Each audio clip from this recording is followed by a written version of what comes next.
Hello and welcome back to, Tyler videos. This one's going to be called Look Again, Tyler, from Team Tyler at https://tyler.team. Yep, that's us. Also, if you want to join our Discord chat, there's the, link for that, Just saying, you can come talk to me directly. The link is open.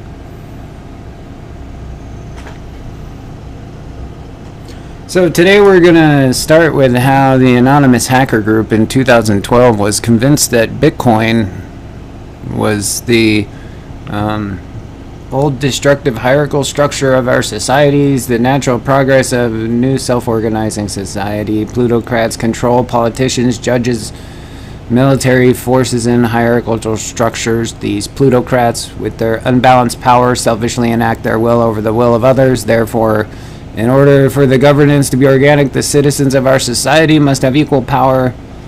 And they're saying that Bitcoin is the way you do that.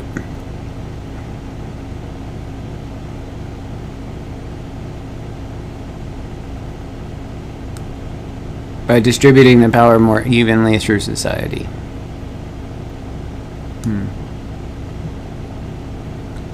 Yeah, invest in Bitcoin. This is where they said one of your homework assignments was to withdraw your assets from the current social structure and military industrial plutocracy and invest in Bitcoin.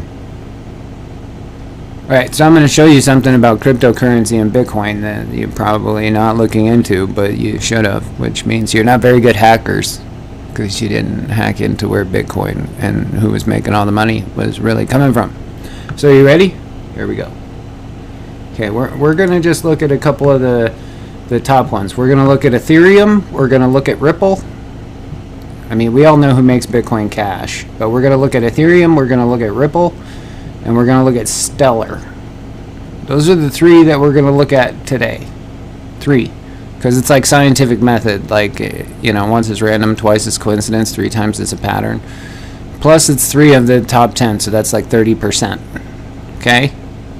You get it? We're covering like 30% of the top 10 cryptocurrency market. So the first one that we're going to cover is going to be Ethereum.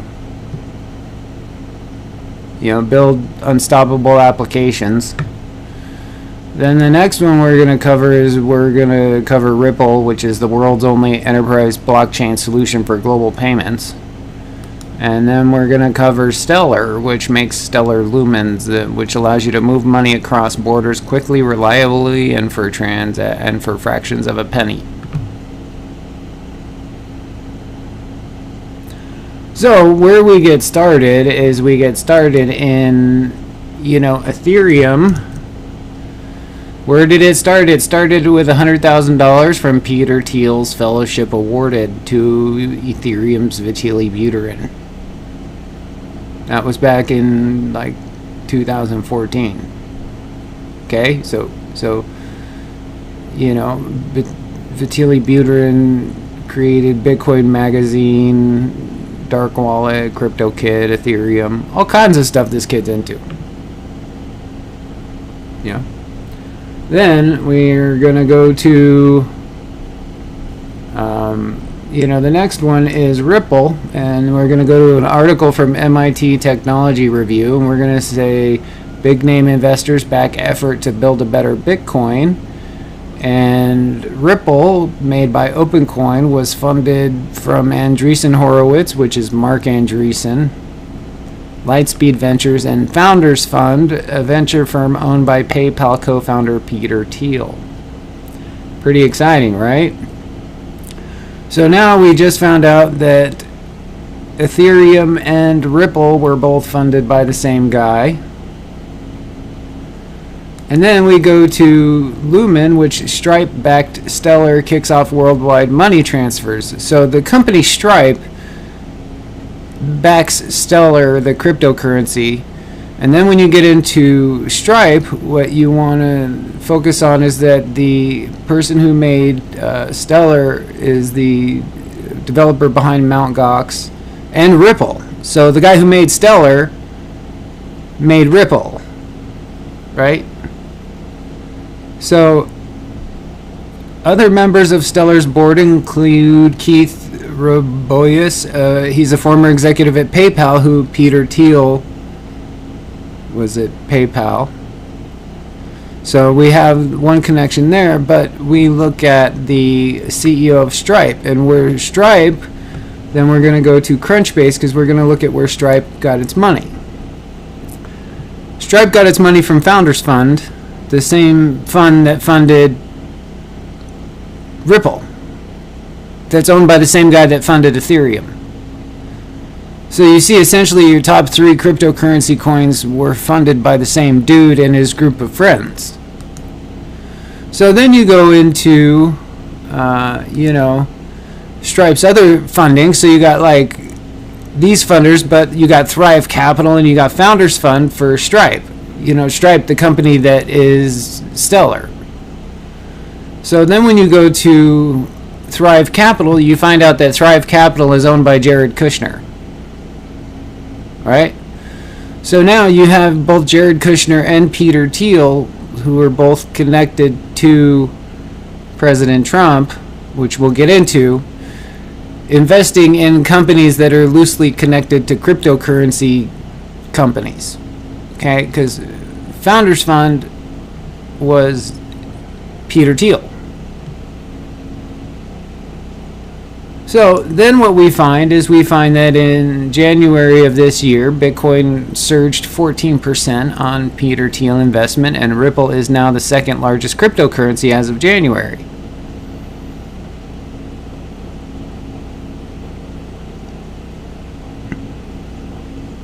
So now you see that Peter Thiel is now also an investor in Bitcoin in a public manner, which enables the market to fluctuate by 14%. So he's a big player in, at least the top 3 cryptocurrencies.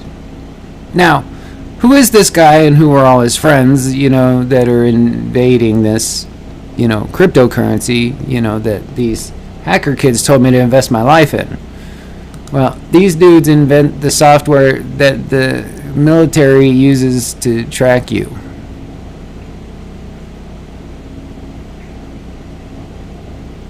And it's where you anonymous kids all got that magic AI that lets you hack everything that you don't tell anyone about.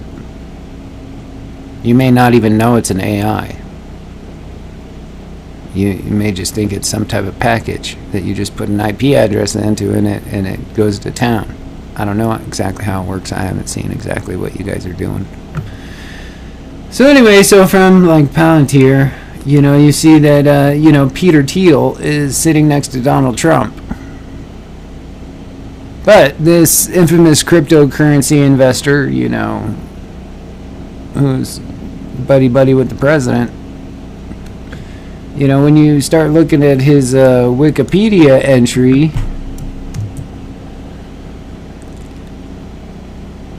you find out something really familiar. You find out that he's a member of the steering committee for the Bilderberg Group. Right? It's Bilderberg Group. I mean, every conspiracy theorist guy in the world, like Alex Jones, knows who the Bilderberg Group is. But you may not know what a steering committee is. So the steering committee is a committee that decides on the priorities or order of business of an organization and manages the general course of its operations. And the Bilderberg Group, in case you didn't know, the Bilderberg Group is a group or meetings is an annual private conference of 120 to 150 people of the European and North American political elite, experts from industry, finance, academia, and the media, established in 1954 by Prince Bernhard of the Netherlands. Yeah. Prince Bernhard of the Netherlands. Oops, that was someone else. And Prince Bernhard of the Netherlands, yeah. He was the dad of Princess Beatrice. Like royal people. And Princess Beatrice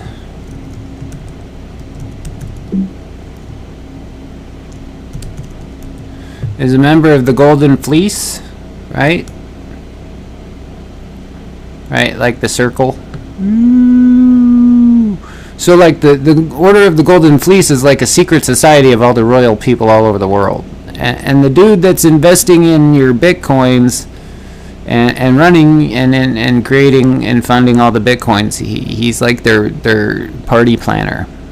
I keep trying to tell you guys this, but you don't seem to want to like dig into it much, because everyone's like, Bilderberg Group. How are they tracking everyone? How are they monitoring everyone?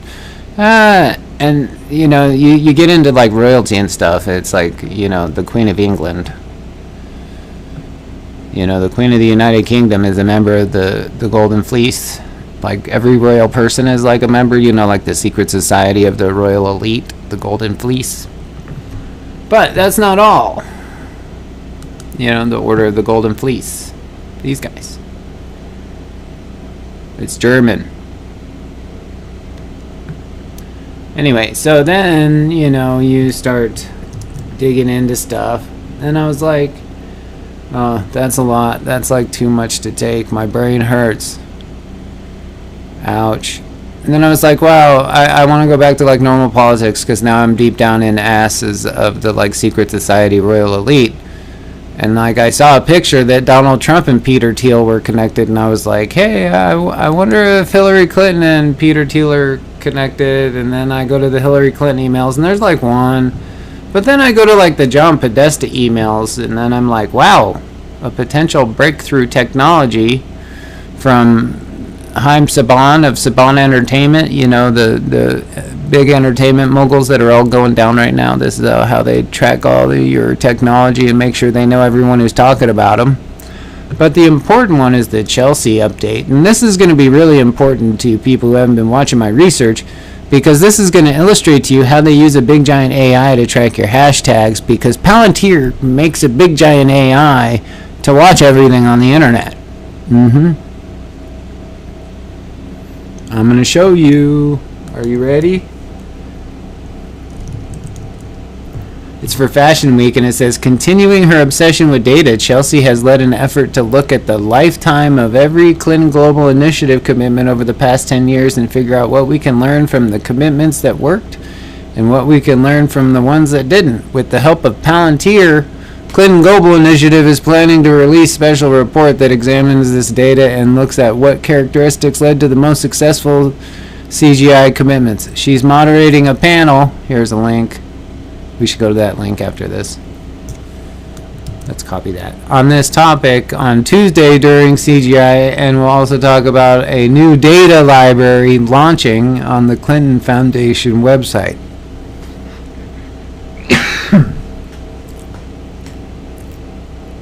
That can be found a resource to others doing similar work.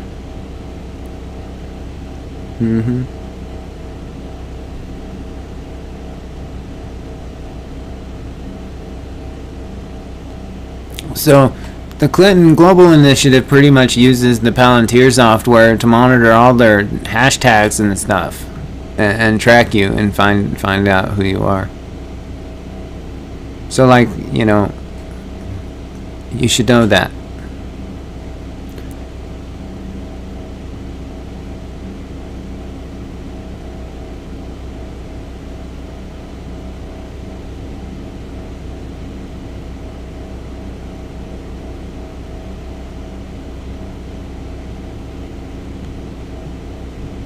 Yeah, save the elephants.